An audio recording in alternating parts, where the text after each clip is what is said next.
వేదికను అలంకరించిన పెద్దలకు, ముఖ్యంగా ఈ పుస్తకం సృష్టికర్త రామారావు గారికి, ప్రచురణకర్త విజయ్ కుమార్ గారికి, తొలి ఉపన్యాసం ఇచ్చిన ఫామ్ సిఎస్ కక్కర్ గారికి, ఆవుల మంజులత గారికి, రూపా గారికి, మిత్రులు డాక్టర్ శ్రీనివాసరావు గారికి, పెద్దలు మండలి బుద్ధప్రసాద్ గారికి, తెలుగు భాషను అమితంగా ప్రేమించే ఇప్పుడున్న వ్యక్తుల్లో విశిష్టమైన వ్యక్తి ఆయన. అలాగే ఇక్కడికి విచ్చేసిన మిత్రుల్లో చాలామంది ఉన్నారు.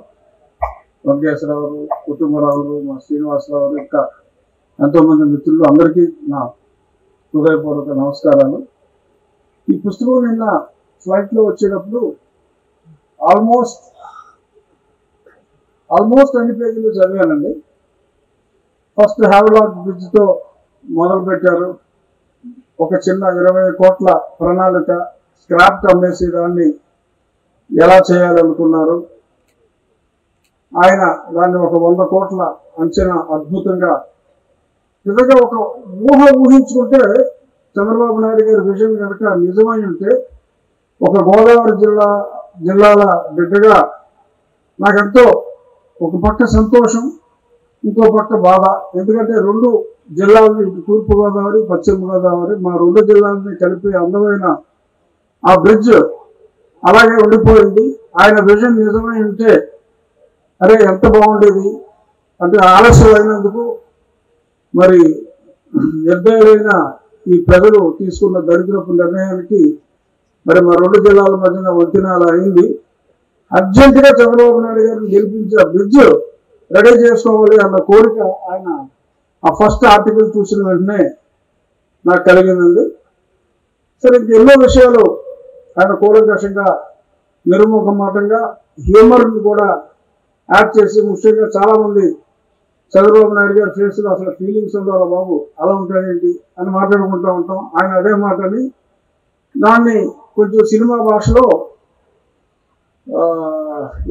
వేసుగుణంలో శృతి హాసన్లాగా ఫీలింగ్స్ లేకుండా ఆయన ఫేస్ ఉంటుందని చెప్పి ఆయన చెప్తూనే, కానీ మొదటి 10 సంవత్సరాలు సీఎం చేసినప్పుడు అలా ఉండేది. ఈ మధ్యన ఫీలింగ్స్ చాలా మారిపోయి ఆయన నవ్వుతున్నారు, బాధ ఎక్స్ప్రెస్ చేస్తున్నారు, అన్ని రకాల ఫీలింగ్స్ ఇప్పుడు ఉన్నాయని చెప్పి, సో ఆయనలో వచ్చిన ఆ మార్పుని ఆ డీకోడ్ చేసే క్రమంలో అందరికీ అర్థమయ్యే భాషలో చెప్పారు. అలాగే ఇంకొక అదే సందర్భంలో మరి ఆయనకి ఎవరు, చంద్రబాబు నాయుడు గారికి అందరూ కావాల్సిన వాళ్ళే కానీ స్నేహితులంటూ ప్రత్యేకంగా ఎవరు ఉండరు. మరి శ్రీశ్రీ, మహాకవి శ్రీశ్రీ చెప్పినట్టు, నిన్నుగా ప్రేమించుటకు, నీకోసమే జీవించుటకు తోడొకరుండిన అదే భాగ్యము, అదే స్వర్గము అని ఉన్నప్పటికీ కూడా ఆయనకి ప్రత్యేకంగా ఏ ఒక్కరూ లేరు. కానీ ఆయన చుట్టుపక్కల ఎవరుంటే వాళ్ళనే ఆయన వారి స్నేహితులుగా, కావలసిన వాళ్ళుగా భావిస్తారు అని పూర్తిగా చెప్పాలనుకున్నది చెప్తూ, మళ్ళీ దానికి ఆ కరెక్షన్ చెప్తున్న ఆ విధానం, ఆయన శైలి చాలా చోట్ల చక్కటి షుగర్ కోటింగ్తో అర్థమయ్యేలాగా.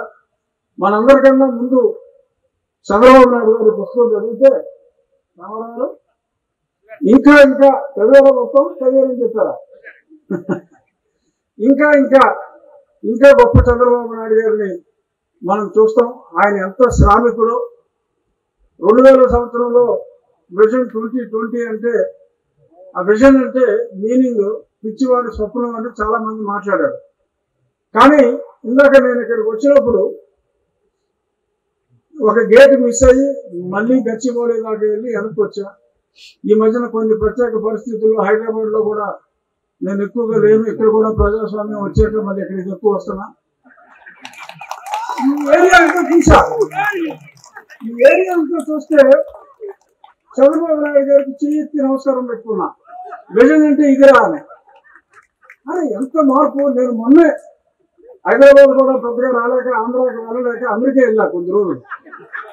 అక్కడ అమెరికాలో నేను చూసిన దానికన్నా ఇక్కడ ఈ హైటెక్ సిటీ ఈ సైబరాబాద్ అంటే మరి ఆయన లేట్ 90s లో మరి ఆయన చేపట్టిన మిడ్ 90s లో చేపట్టింది ఈ రోజు చూస్తే మరి ఏ అమెరికా నగరానికి కూడా అమెరికాలోని ఏ నగరానికి కూడా తగ్గని రీతిలో మరి ఇంత విజన్ ని ఆయన ఊహించగలిగారంటే అటువంటి నాయకుడు మనకు కావాలి. మరి అటువంటి నాయకుడిని ఎన్నో విషయాలు ఇందులో రాశారు. ఒక చెత్త నుంచి ఎలా చేయొచ్చు, ఆ ఓవరైజేషన్ అంటే పాపం ఆయనకే తలనొప్పి వచ్చేదట రామారావుకి. కానీ చివరికి ఆ ఓవరైజేషన్ లో ఆయన చేసింది ఎన్ని గొప్ప పనులు అంటే ఒక టాయిలెట్స్ అర్థం కానీ ఒక యుద్ధ ప్రాతిపదికన కొన్ని వేల కిలోమీటర్లు ఆ నరేగాలో ఉన్న ఆ ఆయువు పట్టుని పట్టి మరి ఎన్ని వేల కిలోమీటర్లు రోడ్లు దేశం మొత్తం వేసిన రోడ్ల కన్నా గ్రామాల్లో ఆంధ్రప్రదేశ్ లో ఎక్కువ రోడ్లు వేయగలిగారంటే అది కేవలం ఒక చంద్రబాబు నాయుడు గారి వల్లనే సాధ్యం. అలా ఎన్నో ఆ చెత్త నుంచి మెన్యూర్ చేయటం కానీ ఎన్నో విషయాల్ని మనకు ఒక కొత్త చంద్రబాబు నాయుడు గారిని ఆవిష్కరించిన అత్యుత్తమ పుస్తకం డీకోడింగ్ ది లీడర్ అనే ఈ పుస్తకం. పెద్దగా కష్టపడక్కర్లేదు, చిన్న పుస్తకమే, సరసమైన భాషలోనే ఉంది కాబట్టి మీరందరూ అన్ని పుస్తకాలని తీసి పక్కన పడేసినట్టు కాకుండా సిన్సియర్ గా చదివి ఆ గొప్ప వ్యక్తి యొక్క వ్యక్తిత్వాన్ని ఆకలింపు చేసుకొని అక్కడితో ఆగకుండా